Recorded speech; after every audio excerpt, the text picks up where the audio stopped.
Evo nalazimo se u Belgorodu, na mjestu gdje je pre par noći oboren jedan dron i taj dron i raketa koja ga je oborila su pali na stambeni objekat i mi se sad nalazimo upravo na tom mjestu. To je jedan miran deo grada Belgoroda prema Harkovu gdje se nalaze porodične kuće i evo ovako tu izgleda mjesto gdje je pala ta raketa koja je oborila dron. Dron je doleteo sa ukrajinske strane, s pravca Harkova i pao je na privatne kuće, prilikom čega je poginulo 3 ljudi, odnosno 2 ljudi i jedno malo dete od 4 godine, kako sam čula. Cveće na mjestu gdje su poginuli ljudi, odnosno ispred kuće ispred koje su poginuli. Koje su razmjere ovdje ovog porušenog objekta, odnosno koliko je on porušen. Mislim, ovo nije, nažalost, prvi ni posljednji put da se dešava, zato što, koliko sam sa ljudima razgovarala, skoro svakodnevno doleću i dronovi i rakete. Prvih godinu dana kad je počela specijalna operacija, uglavnom su puštali rakete i američke proizvodnje, HIMARS i druge, a sad u posljednje vreme uglavnom doleću dronovi. I ono što je strašno, to je da ginu civili, dakle kada rakete ili dronovi prilaze sa ove strane u ovom pravcu je Harkov, u ovom pravcu je već centar Belgoroda, odnosno mi se sad nalazimo na jednom, da kažemo, delu koji je udaljen od centra, koji je prema Harkovu. Onda, naravno, protivvazdušna odbrana u ovom pravcu pokušava da te rakete i dronove zaustavi, da ne dođe do centra i, nažalost, stradaju civilni objekti, civili ginu, tako da je ova pogranična područja koja se nalaze uz liniju fronta sadašnjeg su veoma rizična, odnosno ljudi su pod bezbednostnim rizikom koji žive ovde i, nažalost, ovakve scene možemo da vidimo da se ovako nešto dešava.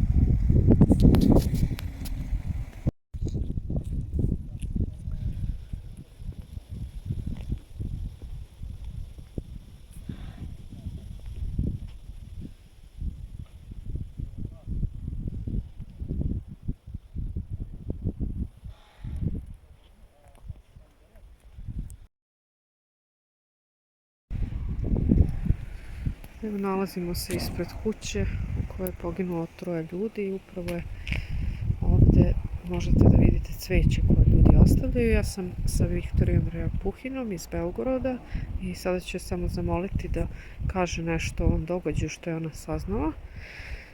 Viktorija, šta možete da nam kažete, kako ste čuli za ovaj slučaj? Možete slobodno na ruskom da govorite. Kada ste čuli za ovaj slučaj da se desio? Я утром узнала из СМИ, у нас очень много городских телеграм-каналов, которые оперативно сообщают о всех происшествиях, и мы как-то даже привыкли, что постоянно что-то происходит, но все равно самое лучшее утро у нас в Белгороде — это то утро, когда эти телеграм-каналы без уведомления о новых сообщениях. Бывают такие ночи счастливые, когда утром телеграм-канал пустой, ничего не случилось, но, к сожалению, 3 дня назад первое, что увидела утром, это сообщение о том, что произошла такая трагедия, и уже позже, через несколько часов, я опять в телеграм-канале увидела фотографию своей коллеги Олеси, которую лично знала, и первая реакция, конечно, была... Samo ćemo se malo pomeriti auto da prođe.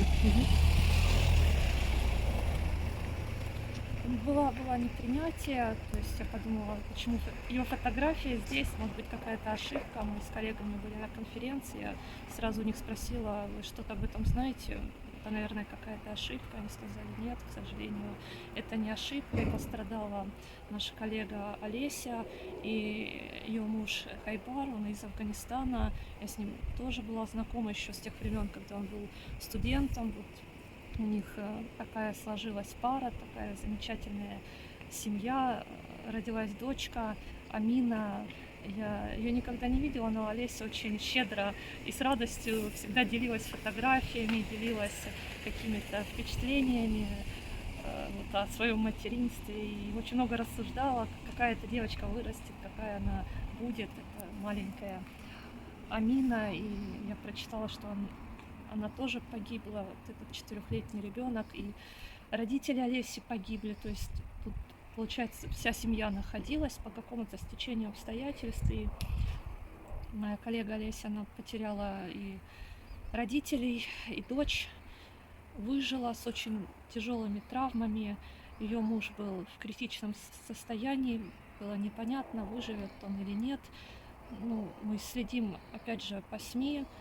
Сейчас сказали, что его состояние стабилизировалось, но очень тяжелое, он в искусственной коме, он сейчас еще не знает, что погибла его дочь, но я не знаю, как они все это переживут, дай бог им сила, и всем нам все-таки именно в городе такие большие трагедии не случаются часто.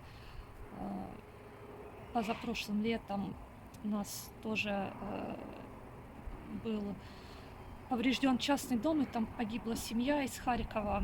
Но после этого в самом городе как-то мы отделывались более-менее легкими повреждениями. Очень страдали наши соседи в Шебекино и в приграничных селах, поселках. Но в городе люди как-то себя чувствуют более-менее защищенными. Это очень трагическое стечение обстоятельств. Вы видите, что тут рядом дома остались практически без повреждений, и эти остатки дрона, ракеты упали вот точно на этот самый дом, и это, конечно, страшно. Спасибо большое.